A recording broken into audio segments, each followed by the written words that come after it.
Good day, everyone. My name is Anthony Trujillo, and I will be giving you a presentation titled Soviet Russia and its Peasant Class, a Tale of Economic Experimentation and Its Consequences. From the period of imperialism to the Russian Federation, the actions of Russia's governing bodies contributed to the country's economic state in negative and positive ways. Over a few centuries, these actions plunged the peasant class into a downward spiral of hardship and despair that was extremely difficult to recover from. Changes through major economic reforms in the Soviet Union attempted to repair this imbalance in many ways. Though implementing a command economy in Soviet Russia provided some citizens with upward economic movement, it did not truly bring the peasant class out of financial turmoil in the long run because of inefficient economic systems and lack of consumer goods. As you take a look at this graphic, you will see a color poster showing a series of graphs on how the Soviet Union plans to overtake the main capitalist states in various branches of industry. Industry including agriculture, including industrialization with heavy and light equipment heavy and light products, heavy being machinery, light products being textiles. The collapse of Imperial Russian economics due to economic experimentation served as a catalyst, propelling the Soviets into action immediately after the Russian Revolution. Riding on the toil of the peasant class, industrialization in Russia surged in the late 19th century, driven by a multitude of factors. State-owned modernization, carried out on the basis of use of Western forms of large-scale industrial manufacturing production, using the forced labor of serfs. Close quote. This rapid industrialization, while a sign of progress, also had profound implications for the peasant class, altering their way of life and creating new challenges. In the past, the actions of serfdom created a significant divide between the noble and peasant classes, essentially creating a type of slavery in the country. Although not prominent in the country, it eventually spread to rural areas such as the Urals, where industrialization increased in the 19th century. The issue was when serfdom was abolished in 1863 by Alexander II, there went the labor that supported this industry. A different model had to be developed to compensate for the loss of this labor, which was solidified by the peasant textile industry, which carried the torch forward. Grown from peasant attic rooms and textile mills equipped with the latest Western technology. Close quote. Industrialization in the pre-Soviet era was not necessarily a solution, and it created issues with the peasantry that had deep roots in agricultural production.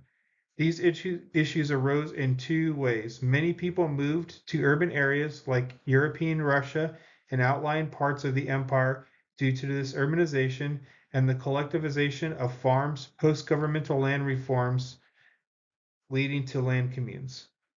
Although it seems confined to Imperial Russia, it is stated in the textbook that these grand ambitions, like the land commune itself, persisted into the Soviet period. Close quote. Highlighting that economic experimentation continued to be an issue. Up on display right now is a picture titled "The Crop Must Be Harvested on Time." Essentially, this is propaganda from the early 20th century for as far as industry and showing the labors and the fruits of farming.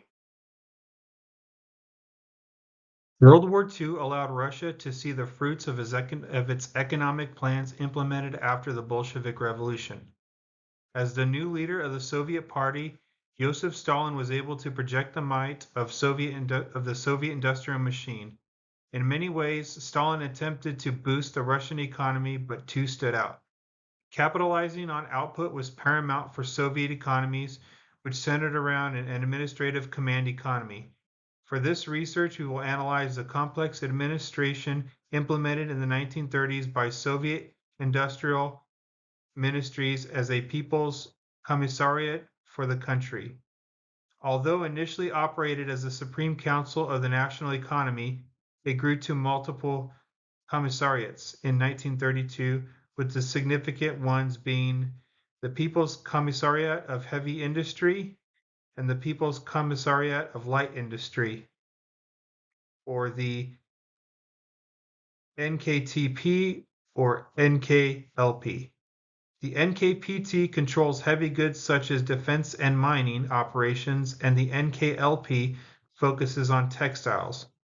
The issues in these multiple governing bodies was that the complexity that created an environment where one person controlled and made decisions and was not questioned under their position. As leaders, higher authorities trusted their choices to be credible, imposing their will through a vertical hierarchy. This was flawed because this leader could not control all the information and relied on subordinate information through a horizontal hierarchy.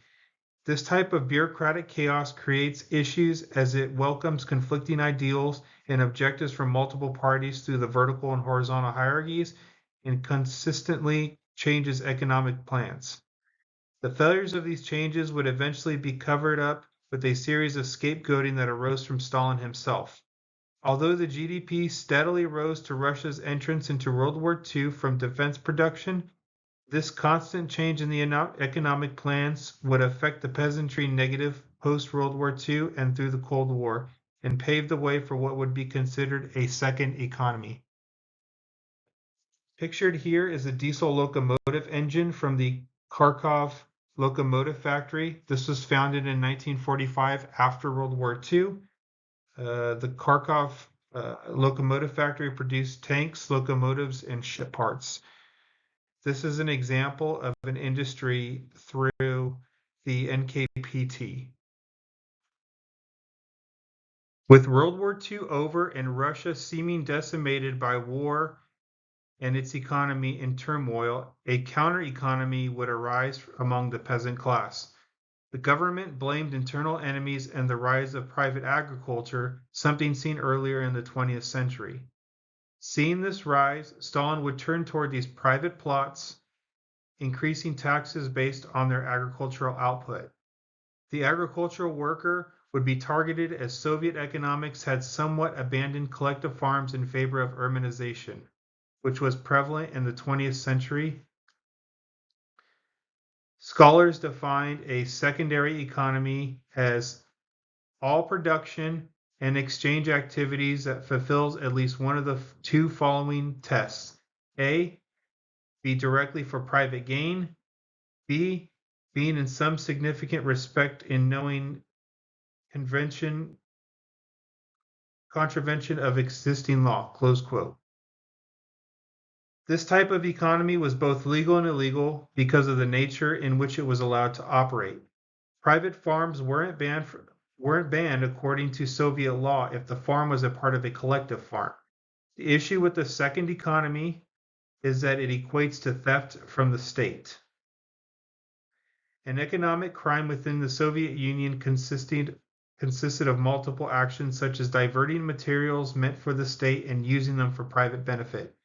In the 60s and 70s, underground or black markets became prevalent and although not the cause of corruption, contributed to it. The secondary economy became the byproduct of the command economy in the later part of the 20th century and adds considerably to the consumer's well-being both by enhancing the flow of goods and services available to him qualitatively as much as quantitatively by providing him with extra income, close quote. As a result of mismanagement and problems with the command economy, a new economy emerged in Russia. Although this new economy was not intended to benefit the peasant class, some members of this group were able to achieve economic mobility. However, most peasants still did not receive the benefits promised to them through Soviet economics. Pictured here is an example of a secondary economy. Essentially, it's a woman that's selling some stockings for private sale on a Moscow sidewalk. Pretty much, it's an example of essentially an illegal market or a black market. Many of these issues were not automatically resolved after the fall of Soviet Russia and into the Russian Federation. The same level of economic experimentation continued as the post-Soviet government looked to the West for assistance. Like the period leading up to World War I, foreign influence and support became prevalent as newly elected President Boris Yeltsin attempted to steer the country in a new direction of economics labeled as shock therapy. Yeltsin had a country ripe with many financial issues such as no hard currency reserves, a balloon budget deficit, foreign debt of 80 billion, declining industrial production, a monetary overhang, and a scarcity of goods. Close quote. Ultimately, shock therapy did not function as hoped and created increased economic despair for the Russian people, such as a severely decreased GDP.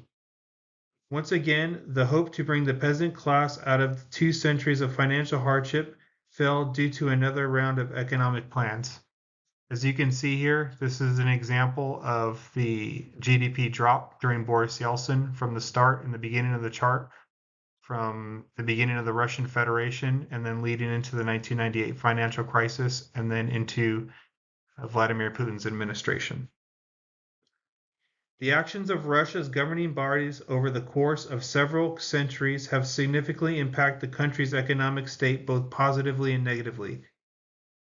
While significant economic reforms attempted to address the imbalance and provide upward economic mobility for some citizens, the inefficiencies of the command economy and the lack of consumer goods failed to bring a peasant class out of turmoil in the long run.